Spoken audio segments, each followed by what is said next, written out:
Depuis la nuit des temps, l'homme a toujours été intrigué par le feu, la flamme et la lumière qu'il prodiguait. À travers le temps, l'homme a essayé de l'apprivoiser, de le maîtriser et quelquefois même de le célébrer. Et effectivement, dans les différentes cultures religieuses, la flamme, le feu, a toujours représenté une sorte d'élévation spirituelle, cet élément qui s'élève toujours vers le haut. Et nous trouvons toutes sortes de fêtes de lumière à travers les différentes cultures. Dans la tradition juive, nous trouvons également une fête qui célèbre la lumière, qui célèbre le feu. Il s'agit de la fête de Hanouka, cette fête si particulière, cette fête si lumineuse, mais il ne s'agit absolument pas simplement d'allumer quelques petites bougies aux côtés de sa fenêtre. Il y a bien évidemment à travers cette fête une symbolique très forte. Pour en parler aujourd'hui, j'ai le plaisir de recevoir Bernard-Henri Lévy. Merci d'avoir répondu favorablement à notre invitation. Philosophe, écrivain, auteur, cinéaste. Je voudrais, si vous le permettez, commencer par un enseignement de nos maîtres, pour essayer de comprendre cette confrontation entre ces deux cultures, finalement. La fête de Hanouka, fête des Lumières, fête de la victoire de la lumière contre les ténèbres, l'obscurité. Et finalement, je me demandais quel pouvait être finalement le point d'achoppement entre l'approche grecque, la culture grecque, et la culture juive. Est-ce que ces deux cultures ne devaient pas naturellement s'entendre et construire ensemble ? Déjà, sur cette question de la lumière, il y a deux différences majeures. Les mêmes mots ou les mêmes préoccupations recouvrent des réalités différentes. D'abord, chez les Grecs, il y a un éloge de la lumière qui ne va jamais sans un éloge de l'ombre. Il y a un éloge de l'idée qui ne va jamais sans une résignation à la caverne. Je ne crois pas qu'il y ait rien de tel dans la pensée juive. La lumière, c'est la lumière. Et elle est ce qui, en effet, triomphe de l'ombre. Ça, c'est la première chose. Et puis, je vois bien dans la pensée grecque un éloge du feu. Je crois que ce que nous célébrons à Hanouka, ce n'est pas le feu, c'est le miracle de la lumière, ce qui est très différent. Ça n'est pas la force païenne du feu, ça n'est pas son incandescence, ça n'est pas seulement sa montée naturelle vers le haut, mais c'est ce miracle de cette flamme qui dure au-delà de ce que des jours et des jours, au-delà de ce qu'elle devrait naturellement durer. Donc, les deux grandes différences, c'est cette question de l'ombre et cette question du miracle. Et c'est là, je trouve, si on prend la scène Hanouka, où la pensée juive se sépare assez radicalement de la pensée païenne, en l'occurrence de la pensée grecque. Si vous me permettez, je voudrais vous présenter un enseignement rabbinique, un enseignement célèbre qui se construit sur le tout premier verset de la Bible, de la Torah. Bereshit bara Elohim, au commencement, Dieu créa le ciel et la terre. Et puis voilà que le texte biblique continue en nous disant « Ve'haaretz haïta tohu vavohu, ve'chosher al pene tehom ». Traduction, la terre était tohu bohu, chosher, ténèbres, al pene tehom, au-dessus des profondeurs de la terre. Et nos maîtres veulent voir une lecture en filigrane de l'ensemble de l'histoire juive. Et à travers les 4 termes utilisés par la Torah, ils vont les mettre en parallèle avec les 4 exils subis par le peuple d'Israël, en nous disant « Tohu », c'est le premier exil du peuple d'Israël avec la Babylonie. Bohu, avec l'exil de Perse, avec l'histoire de Purim. Et lorsqu'on arrive au 3e terme, Chosher, les ténèbres, eh bien on nous dit que c'est l'exil de Grèce, la Grèce. Et là, ma question est la suivante. La Grèce est généralement présentée comme étant l'esprit, la force de la réflexion. Comment est-ce que nos maîtres, qui ont tout de même une connaissance très approfondie de l'approche grecque et philosophique, comment est-ce que nos maîtres peuvent se permettre de considérer l'esprit grec, la philosophie grecque, et d'attribuer le titre de Chosher, de ténèbres, alors que de manière générale, tout ce qui est lié à l'esprit est généralement considéré comme étant une source de lumière, faire accoucher l'esprit et tout ce que cela peut amener, la réflexion sur tout ce qui nous entoure. Et voilà que, est-ce que c'est simplement une dispute parce que je suis en compétition avec la philosophie grecque ? Pourquoi est-ce que c'est ce terme de Chosher qui peut être attribué à la philosophie grecque ? Parce que nos maîtres avaient saisi qu'il y a qu'il y a de la ténèbre dans la lumière grecque, qu'il y a de la matière dans l'âme grecque, parce qu'ils avaient compris qu'il y a cette part ombreuse dans la luminosité grecque. Toute cette part dont la pensée juive, dont elle a conscience, mais dont toute son histoire consiste à s'émanciper. Il faut s'émanciper de ce fond d'ombre. Il faut s'arracher des bosquets sacrés. Il faut prendre garde à ne pas prendre racine dans les jardins où séjournent les méchants. Il faut se tenir faire le grand bond hors de la tourbe et du rang de ceux qui y séjournent. La pensée grecque ne dit pas cela. La pensée grecque, elle est ce que la tradition juive puis chrétienne appellera l'âme. Elle est encore toute pétrie de nature. Elle est encore toute pleine de matérialité. Elle n'est pas encore asséchée de cette part-là. Donc nos maîtres ont compris qu'il y avait cela, et qu'en particulier d'ailleurs toutes les catégories de ce que nous appelons, nous les juifs et les chrétiens, la morale, l'éthique, ne s'entendent pas de la même manière dans la pensée grecque. L'éthique chez les Grecs, elle est très proche de l'éthos, elle est très proche de l'ordre humain en tant qu'il s'apparente à celui de la nature. Ils savent que le souffle chez les Grecs et les Romains, c'est le souffle de l'homme, mais que c'est aussi le souffle de la matière. Toutes choses qui sont totalement... à quoi la pensée juive se rend totalement étrangère. Le souffle, c'est le souffle divin, c'est la part en chacun qui est pneumatisée par le souffle divin. La pensée grecque dit autre chose.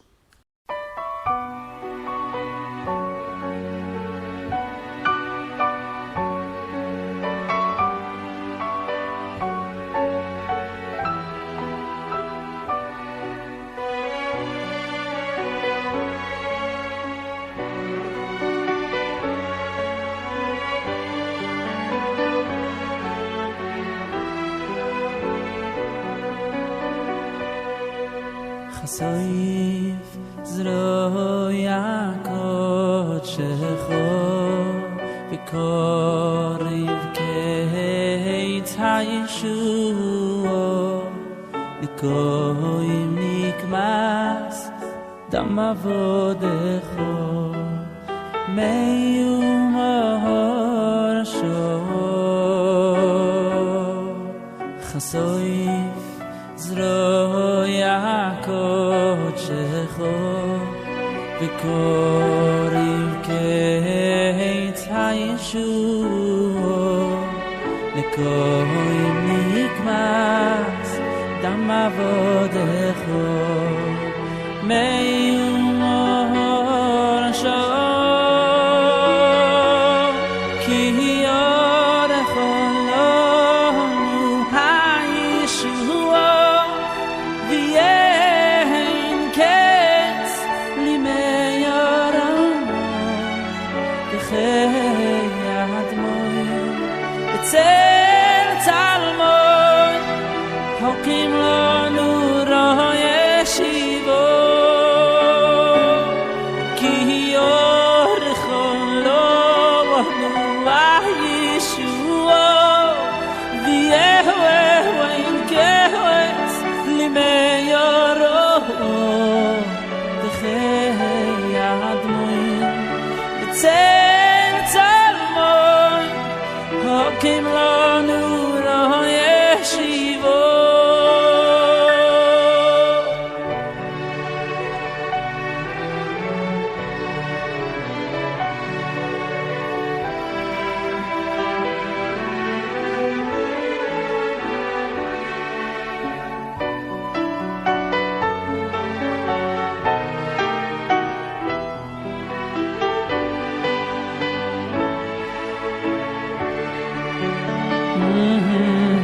Chasoif zroya kochecho v'koriv keit ha'yeshuo v'koim nikmas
Lorsque, dans l'esprit du judaïsme, vous parlez d'antisémitisme, il y a un moment où vous expliquez que l'antisémitisme représente un virus avec des mutations. Et effectivement, le vocabulaire antisémite, la réflexion antisémite a beaucoup évolué. Est-ce que vous pouvez juste nous développer ce point-là par rapport aux différents événements de l'histoire ? La grande question de l'antisémitisme à travers les âges, c'est comment se rendre acceptable à un grand nombre, comment se rendre audible et acceptable. Donc l'antisémitisme n'a cessé de se mettre, pas à l'heure, d'une certaine manière à l'heure des nations, mais pas au sens de Lévinas, à l'heure de l'idéologie des nations qui permet de rendre proférable l'énoncé antisémite. Donc quand les nations étaient en majorité chrétienne, le discours antisémite était celui qui disait que les Juifs avaient tué le Christ. Quand les nations se sont mises à l'heure des Lumières, le discours antisémite est celui qui s'est mis à incriminer les Juifs de la faute d'avoir au contraire enfanté le Christ en leur sein. Et aujourd'hui, où les nations se sont ajustées et se laissent envahir par l'obsession de l'antisionisme, par l'obsession de la haine de ce que représente Israël, de cette exception ou de cette irrégularité dans l'ordre géopolitique qu'Israël représente, l'antisémitisme devient antisioniste. Donc voilà, l'antisémitisme, c'est comme les cellules cancéreuses décrites par le professeur Kayat là, dans un livre qui est paru il y a quelques semaines, où il décrit l'intelligence de la cellule maligne. Il dit cela à propos du cancer. Ben, c'est un cancer, l'antisémitisme. Et c'est un cancer dont les cellules sont intelligentes. Elles sont diaboliques, elles sont perverses, elles ont le front bas, mais elles ont cette espèce d'intelligence du diable. Et l'intelligence du diable, ça consiste en effet à analyser dans une situation historique donnée ce qui va permettre à un énoncé de haine de se présenter comme un énoncé d'amour. Donc transformer la haine en amour, voilà l'alchimie noire à laquelle s'attelle depuis ses origines la plus ancienne des haines. Et c'est justement, si vous me permettez de rebondir sur cette idée, en remontant encore plus en arrière. On parlait tout à l'heure des 3 premiers exils. Finalement, peut-être qu'on trouve également, là encore en filigrane, cette même clé de lecture, puisque si on prend en considération le premier exil, celui de la Babylonie, la haine, à ce moment-là, était clairement orientée contre un peuple qui réside sur sa terre. Les Babyloniens ont eu une volonté, de détruire le temple de Jérusalem. Ils n'ont pas cherché à anéantir l'existence du peuple juif, mais de faire sortir le peuple d'Israël de sa terre. Donc il y avait peut-être déjà une première lecture où, sans en avoir le terme bien évidemment déjà officiel, mais de faire sortir ce peuple-là de sa nation. Et puis ensuite, le deuxième exil, l'histoire de Pourim. Alors là, on a une approche différente cette fois-ci. On cherche à anéantir le corps juif. Le fameux décret infâme de Haman d'anéantir hommes, femmes et enfants juifs parce que juifs. peu importe qu'ils s'intègrent à la société ou pas, on cherche à les anéantir. L'histoire de Hanouka vient peut-être nous présenter encore une fois une nouvelle lecture, et c'est la première fois dans l'histoire juive qu'elle apparaît, celle-là, c'est la haine, non pas de la terre, puisqu'on était en terre d'Israël à ce moment-là. Le temple de Jérusalem n'a pas été détruit avec la domination grecque, nous étions donc sur notre terre. Il n'y avait pas une volonté d'anéantir le corps juif, mais par contre, là, une volonté d'anéantir l'essence juive. Alors, quelle est cette particularité? Est-ce qu'il y a une singularité à l'identité juive par rapport à la culture grecque, là, encore une fois? Je dirais la chose un peu différemment. Au fond, le dispositif que vous venez de décrire, celui auquel la révolte des Maccabées a mis fin, c'était un dispositif qui était au fond assez voisin de celui qu'ont connu nos pères ou dans votre cas votre grand-père en France, à l'époque où on parlait des Israélites français. C'est-à-dire qu'en effet, on ne sent l'assignation des Juifs au rôle de l'Israélite français, on n'en avait pas leur corps. On n'en avait même pas leur judaïsme. Il leur était simplement recommandé de pratiquer un judaïsme minimal, un judaïsme exsangue, un judaïsme absolument compatible ou réductible au principe de la morale kantienne ou de la morale républicaine. Ainsi en allait-il à l'époque de la domination grecque. On voulait bien que les Juifs fussent juifs, mais à condition qu'être juif ne signifie plus rien qu'une variante, une secte grecque, une école philosophique grecque de plus. Alors il y a là quelque chose, on peut appeler ça l'assimilation, on peut appeler cela la réduction du judaïsme à son étiage absolu. C'est une forme beaucoup plus subtile et beaucoup moins meurtrière, certainement, mais probablement, mais certainement très radicale d'antisémitisme. D'ailleurs, là encore, lorsque l'on s'intéresse aux décrets imposés par les Grecs contre la communauté juive, effectivement, ils n'ont pas demandé de tout abandonner. Il y a 3 points en particulier qui sont mis en évidence par nos maîtres. Ils demandent l'interdiction de respecter la Brit Mila, la circoncision, l'interdiction de respecter ce que l'on appelle la néoménie, le Rosh Chodesh, c'est-à-dire le fonctionnement du calendrier hébraïque. Et le 3e point, c'est d'avoir souillé le temple de Jérusalem, c'est-à-dire, sans le détruire, d'y avoir installé toutes sortes d'idoles, etc. Et finalement, peut-être qu'à travers ces 3 interdits, on voit ce que cherche l'approche grecque par rapport à la confrontation à la culture juive. Il y a, dans notre vision, une singularité qui se décline en 3 points. La singularité du corps, la singularité du temps et la singularité du lieu. Ce qu'en hébreu nous appelons la kedusha. C'est un terme très particulier qu'on traduit en français par la sainteté, mais un terme très particulier, la sanctification. En fait, si on veut avoir une idée claire, ce que nous appelons être la kedusha, c'est ce qui est à part, différent d'eux. Et donc, effectivement, dans la tradition juive, on considère qu'il y a une particularité du corps qui va être marquée par la circoncision. Il y a la particularité du temps avec le calendrier et la particularité du lieu avec le temple de Jérusalem. Est-ce que finalement, à travers ces 3 kedusha, donc ces 3 empêchements de kedusha, il faut essayer d'étouffer cette identité juive, est-ce qu'il y a une volonté, là encore, de l'approche grecque de retirer, de déraciner ce qui fait vraiment l'identité juive? Oui, bien sûr. La Grèce est quand même le lieu de la pensée, parce que Kedusha, ça veut dire ça, mais ça veut dire aussi la limite.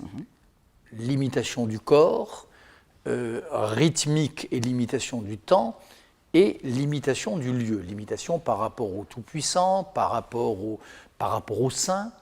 Voilà. Porter une kippa, ça veut dire ça. Ça veut dire limiter le corps. Les Grecs ont beaucoup réfléchi à ça, le rapport entre l'illimité et le limité, entre la forme finie et l'apeiron, l'illimité. Voilà. Donc il y avait certainement, là, dans ces 3 procès, la volonté de renvoyer les Juifs, avec leur leçon de limite, de les renvoyer à l'apeiron, de les renvoyer au mauvais infini. Voilà. Moi je dirais ça de cette manière-là, ce qui pour les Grecs était l'horreur. le nom de l'enfer, le nom de la damnation, c'était l'illimité. C'est ceux qui n'avaient pas de limite. Or, ils avaient face à eux un peuple qui était l'expert en limite, le spécialiste de la limite. Et ça, c'était probablement insupportable. Et la limite de l'esprit, est-ce qu'une grandeur finalement ou une faiblesse que de se limiter dans notre C'est évidemment dans une notre grandeur. approche? C'est évidemment une grandeur. C'est la grandeur du, je dirais en termes modernes, le refus du romantisme. Alors je vous pose la question, vous philosophes, est-ce une force d'avoir un esprit qui se limite ou est-ce qu'on doit laisser notre esprit sans la moindre limite, sans la moindre barrière? Je vous explique le fond de ma question. Un enseignement très surprenant que je voulais partager avec vous, de nos maîtres là encore, sur la fête de Hanouka. On nous raconte qu'à l'époque, les Grecs ordonnaient aux Juifs d'écrire sur une corne de taureau « Nous n'avons aucune part au Dieu d'Israël ». C'est un enseignement célèbre, mais tous nos commentateurs essaient de comprendre mais quel est le sens de cet enseignement, qu'est-ce qu'on cherche à nous faire comprendre et pourquoi donc les Grecs souhaiteraient faire écrire cette phrase sur une corne de taureau.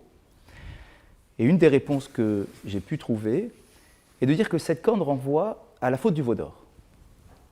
Que les Grecs ont cherché à renvoyer à la face du peuple d'Israël la faute du veau d'or, mais dans la véritable approche de la faute du veau d'or, que je vais maintenant expliquer. Souvent, nous avons l'impression que le veau d'or est la première faute dans laquelle les enfants d'Israël, dans le désert, sont tombés avec un problème d'idolâtrie classique. Nos véritables commentateurs nous disent que ce n'est pas possible. Comment un peuple qui vient de sortir d'Égypte, de voir les plaies en Égypte, la traversée de la mer, le don de la Torah, comment est-ce qu'ils ont pu succomber si rapidement et revenir devant une idole aussi basique, aussi classique? Et ils veulent y voir une autre interprétation de la faute du veau d'or. Moshe est sur le mont Sinaï. Cela fait plus de 40 jours maintenant, il n'est pas redescendu, ils sont totalement paniqués, ils ont peur. Alors qu'il avait donné des instructions, il avait nommé son frère pour avoir des réponses aux questions. Les enfants d'Israël n'ont pas voulu écouter les instructions données ni par Moshe ni par son frère Aaron. Au lieu de cela, ils ont voulu eux-mêmes, par leur propre réflexion, créer un nouveau lien avec Dieu. Moshe est mort, on va remplacer. Corée. Exactement. Oui, bien sûr. On va remplacer le lien avec La Dieu. vraie faute, c'est celle-là. C'est la faute de Corée, c'est bien davantage que la faute du veau d'or. Eh bien, je vous laisse. exactement, on est tout à fait d'accord. Mais du coup, ils ont laissé s'exprimer leur vision du lien avec Dieu. Alors que, normalement, cette vision-là est codifiée par la Torah. Finalement, les Grecs ont eu un esprit qui refuse la limite, comme vous l'avez dit vous-même. Un esprit illimité, c'est-à-dire que tant que je suis capable de justifier, de trouver des arguments, alors je laisse mon esprit filer. Est-ce que lorsqu'il demande aux Juifs d'écrire sur cette corne de taureau, nous n'avons pas de part en Dieu d'Israël, est-ce que ce n'était pas pour leur dire que finalement, nous sommes pareils? Vous aussi, regardez si vite, vous avez voulu laisser votre esprit prendre le dessus, votre propre système prendre le dessus, à la place du système imposé et fermé par Dieu. Donc quelle est la place de la limite dans l'esprit humain?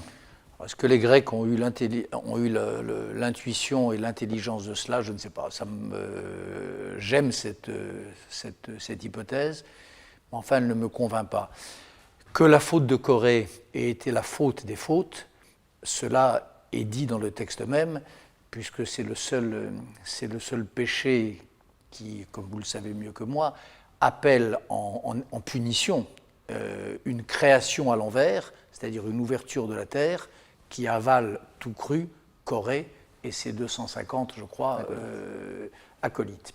Cette faute-là, cette faute théologico-politique, la faute qui consiste à dire on n'attend pas la fin des temps, on n'attend ni le Messie ni le lendemain de sa venue, mais c'est là, ici et maintenant, cette faute qui reviendra souvent dans l'histoire juive avec le sabbatéisme, avec le franquisme, eh bien, elle est marquée là, dans cet épisode biblique, comme étant la faute des fautes.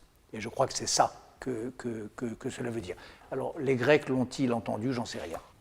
Dans ces événements-là, une grande partie de la population juive a tout de même été aspirée par la culture helléno-syrienne, grecque de l'époque.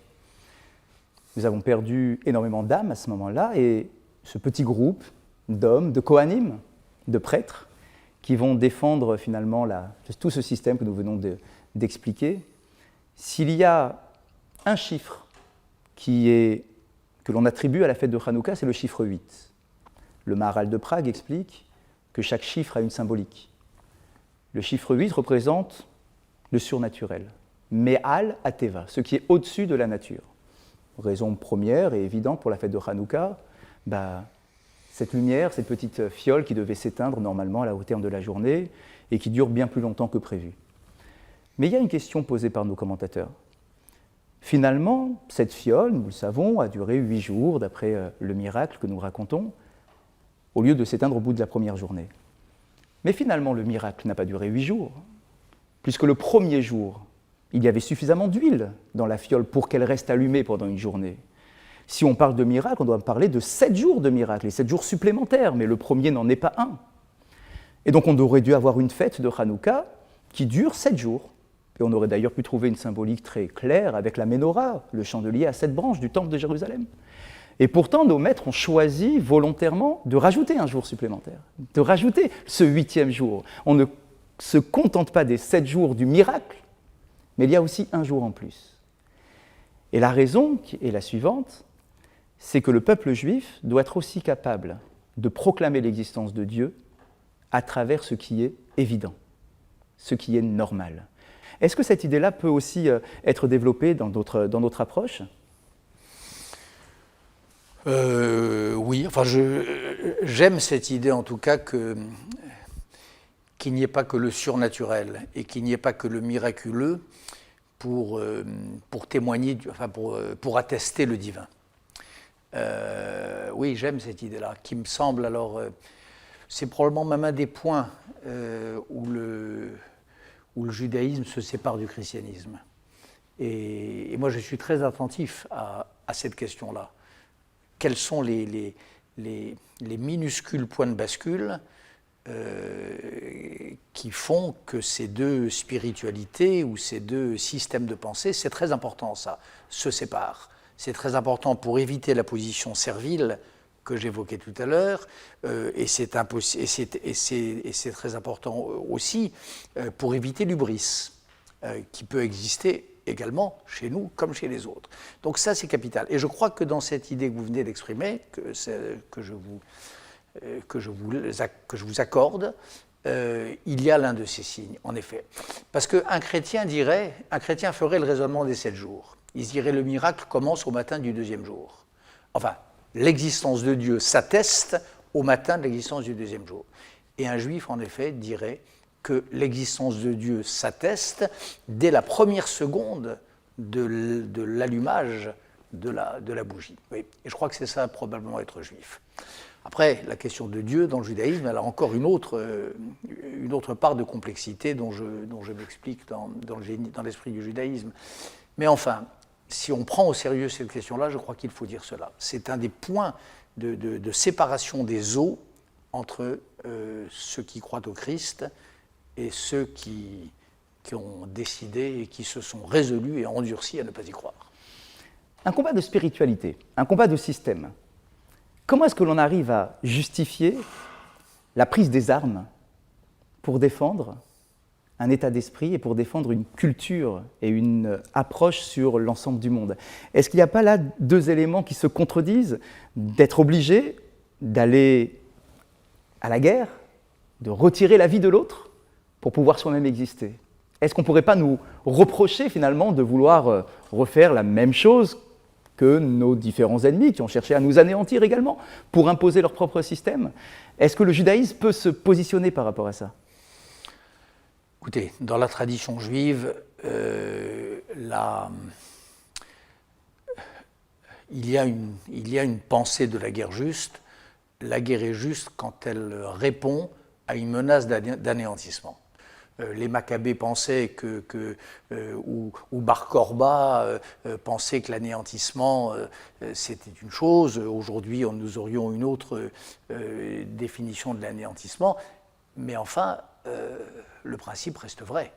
En 1967, lorsque les armées arabes coalisées menacent le petit État d'Israël de disparition, la guerre était inévitable et donc juste. Voilà. La guerre est juste quand on a face à soi, alors il faut évidemment pas se tromper, il ne faut pas faire d'erreur, il faut redouter l'erreur d'appréciation. Quand on a face à soi la menace de la destruction. Je sais que c'est un thème qui vous est cher, la guerre juste, c'est-à-dire être capable d'intervenir sur les champs de bataille, là où il faut intervenir. Est-ce que là aussi, finalement, c'est le prolongement de la lumière juive que l'on peut amener aux nations du monde dans notre façon d'interpréter les événements et de définir une guerre juste ? Moi, je ne crois pas qu'on amène, je ne crois pas qu'être juif, c'est apporter la lumière aux nations. Je crois que c'est, dans le meilleur des cas, les escorter en secret et parfois silencieusement dans la recherche de leur propre rédemption. Le juif dans le monde, le juif, l'élément juif, c'est cela. C'est cette espèce de grain de lumière, voilà, pas d'étincelle, de grain de lumière qui en effet escorte l'aventure des nations vers leur propre lumière. Moi, je dirais la chose ainsi. Alors après, oui, je crois que lorsqu'une nation, lorsqu'un peuple est menacé comme nous l'avons été, nous les Juifs, à différents moments de notre longue histoire, lorsqu'il est menacé d'anéantissement, il y a le reste du monde, et nous en particulier, avons le devoir de nous porter à son secours, d'une manière ou d'une autre. Je voudrais attirer votre attention sur un jouet, sur deux jouets, et comparer la fête de Pourim à la fête de Hanouka. Comme on l'a dit tout à l'heure, il y a quelques instants, fête de Pourim, une volonté d'anéantissement physique du peuple d'Israël. Fête de Hanouka, volonté d'étouffement spirituel ou d'identité, de manifestation d'identité juive. Nos maîtres ont découvert à travers le temps, ou instauré d'une certaine façon, deux objets qui généralement sont entre les mains des enfants, mais qui portent également des symboliques.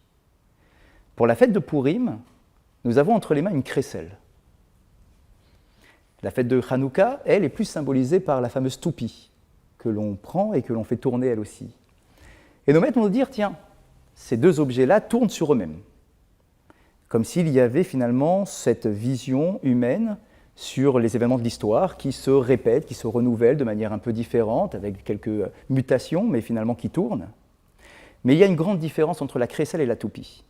La crécelle s'attrape par le bas, alors que la toupie s'attrape par le haut. Comme s'il y avait d'un côté une intervention humaine et de l'autre côté une intervention divine.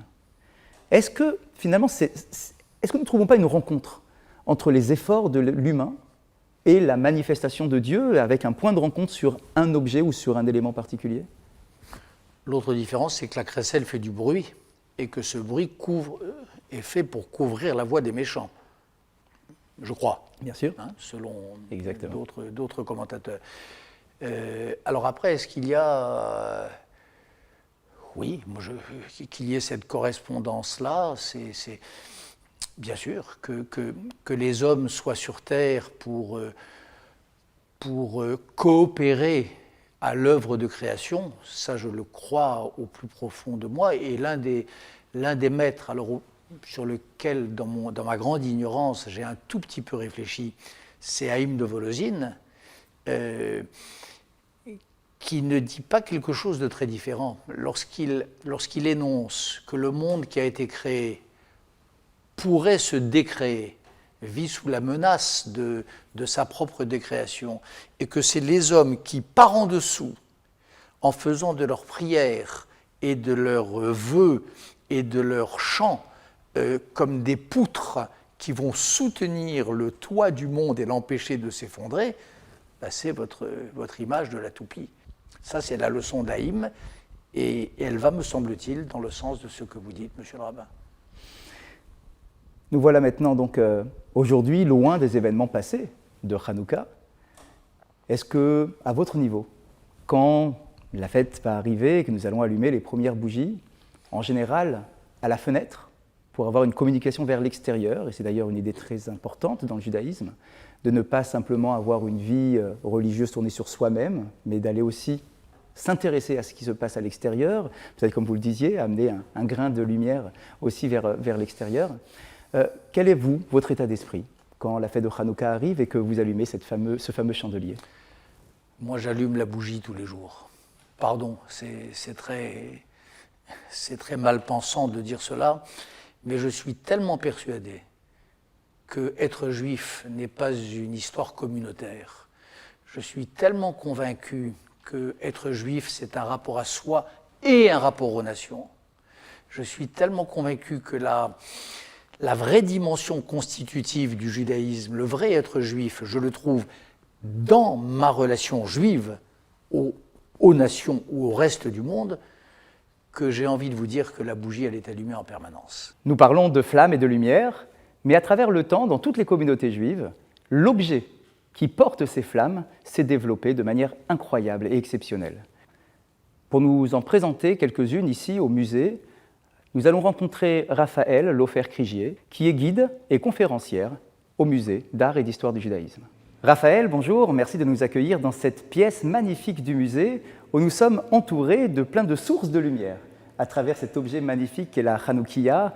Est-ce que vous pouvez nous dire quelques mots? Est-ce qu'il y a une spécificité, selon l'époque, de l'objet qui nous permet de faire la fête de Hanouka?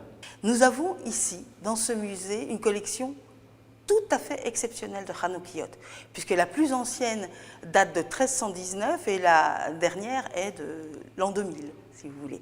Donc, grâce à ces Hanoukiyot, nous découvrons la fête, mais nous découvrons aussi la façon dont les Juifs ont célébré cette fête au travers des siècles et au travers des pays, puisque ça couvre 3 continents, l'Afrique du Nord, l'Europe et les confins de l'Asie. Alors j'en vois une ici qui est absolument majestueuse. Est-ce que vous pouvez nous la décrire à travers notamment les différents éléments et personnages qui figurent sur cette Hanoukia? Oui, vous parlez certainement de cette Hanoukia de Breslau, donc en Allemagne à l'époque, et qui a vraiment un programme iconographique extrêmement riche. Alors pourquoi? Parce que d'abord c'est celui qui est le plus historié et il fait référence, lui, directement en fait au miracle de Hanouka et à la restauration du temple de Jérusalem. Parce que c'est ça, Hanouka, c'est le temple qui redevient propriété, je dirais, des Juifs et surtout qui reprend son activité. Dans les 2 niches, nous allons trouver également Moïse et Aaron, son frère, Aaron considéré comme le premier des grands prêtres. Et puis les lions de Judée qui rappellent que le temple de Jérusalem était en Judée. Incroyable. Peut-être un dernier point que je remarque, je vois beaucoup d'apparitions d'animaux au-dessus ou dans le système des Hanoukiyot. Est-ce que cela vient symboliser quelque chose de particulier par rapport à la fête? Tout à fait. Alors, on va retrouver des éléments. L'oiseau, on le retrouve partout. Ils ne sont pas tous les mêmes. Mais il y a un oiseau particulier qu'on retrouve qui est la huppe faciée même, qui est un petit oiseau qui a une crête et qui a même été choisi comme symbole d'Israël il y a 10 ans pour l'anniversaire de l'État d'Israël. Cette huppe, c'est vraiment un mystère. On la cherche, on la retrouve plutôt dans le Coran, plus que dans la tradition juive, et c'est pour ça qu'on la voit très souvent, on la voit sur cette Hanoukia-ci, très souvent associée à un décor très oriental, avec les Khamsa, par exemple, les mains de Fatma, comme on dit, qui est un symbole de protection, qu'on retrouve autant chez les Juifs que chez les musulmans, et aussi cette histoire de petit oiseau, huppe, qui vient raconter, roi Salomon, ce qui se passe dans le monde, et surtout l'arrivée de la reine de Saba. Mais en cherchant bien, j'ai trouvé quelque chose d'extraordinaire autour de la huppe. Dans le traité Choulin, traité à la page 23a, Aleph, on trouve l'histoire de ce petit oiseau, cette huppe, qui va chercher dans la boue et qui va trouver le chamir. Le chamir, c'est un petit ver qui a servi à attaquer la pierre, si vous voulez, à fabriquer les pierres qui vont servir pour le temple de Jérusalem, puisque le temple ne pouvait pas être fabriqué par la violence. Et donc, il est vraiment à l'origine du temple de Jérusalem, dans les fondations. Et qu'est-ce que c'est Hanouka, si ce n'est cet espoir de pouvoir rebâtir le temple, de retrouver le temple, ou au moins s'en souvenir. Et donc, l'oiseau, la huppe, a contribué, lui aussi, à bâtir le temple de Jérusalem. Merci beaucoup pour toutes ces explications et bonne fête de Hanouka. Merci à vous aussi. Les Hanoukiotes ne cessent d'évoluer avec le temps et je vous propose maintenant d'aller à la rencontre de Frank Torjman, artiste contemporain, pour nous présenter ces nouvelles Hanoukiotes. La symbolique des instruments de musique, il y en a plusieurs. D'abord, la prière de Hanouka est une musique. En plus, ça commémore la destruction du temple de Jérusalem, où il y avait à l'intérieur des trompettes cultuelles en or et en argent. Et les Hanoukiotes sont composés de 8 trompettes pour les 8 jours de Hanouka. La musique est aussi un élément de transmission, ainsi que les trompettes qui accèdent à une deuxième vie, à une deuxième existence. Lié dans mes sculptures le cultuel et le culturel, oui, bien sûr, ce sont les deux branches d'un même arbre, absolument, bien sûr. Je terminerai juste par une discussion entre Hillel et Shammai pour savoir comment allumer le chandelier. Est-ce que nous devons commencer dès le premier soir par 8 bougies d'un coup, en allant diminuant, en s'éteignant, ou bien inversement, comme nous faisons actuellement. On commence par une première bougie et puis on va en grandissant. La halacha, la loi, a tranché entre les deux opinions. Elle a choisi celle de Hillel, de commencer par une bougie et d'aller en augmentant, en nous disant cette phrase « Ma'alin bakodesh », c'est-à-dire que dans l'approche spirituelle, on doit toujours grandir, chercher à grandir. Les jours passent les uns après les autres, on arrive au 8e, on passe au surnaturel, et finalement, on continue à allumer des bougies, pas physiquement, mais comme vous le disiez vous-même, dans les cœurs, dans les esprits, dans notre lecture des choses, on continue à allumer des bougies, et cette idée de grandir dans la spiritualité, est-ce qu'on peut terminer peut-être par une dernière réflexion sur ce point-là ? En tout cas, grandir dans la vérité. Moi, c'est ainsi que je le dirais. Grandir dans l'intelligence des choses, dans la vérité du monde, dans le souci de cette vérité. N'oubliez pas que le premier commandement prescrit aux Juifs selon Maïmonide, c'est le commandement de connaissance. Grandir dans la connaissance du secret des choses. Moi, c'est à ma petite échelle, c'est à quoi je m'exhorte depuis que je suis redevenu juif. Je l'ai toujours été par ma mère et par mon père. Mais je suis redevenu en 1979 lorsque j'ai écrit le Testament de Dieu. Et ce que j'avais en tête ce jour-là, c'était qu'être juif, en effet, c'était grandir le plus longtemps possible, et j'y suis toujours, dans la connaissance des choses. En tout cas, que cette évolution ne s'arrête jamais, qu'elle puisse continuer parce qu'elle est positive, elle nous encore permet 50 de tous ans, aider. c'est ce que j'ai calculé. Au moins. 50 d'années. Non, ça va. En tout cas, merci beaucoup pour cet échange. Merci beaucoup d'avoir partagé ces différentes idées traditionnelles sur la fête de Hanouka. Et je souhaite à tous nos téléspectateurs une très bonne fête de Hanouka.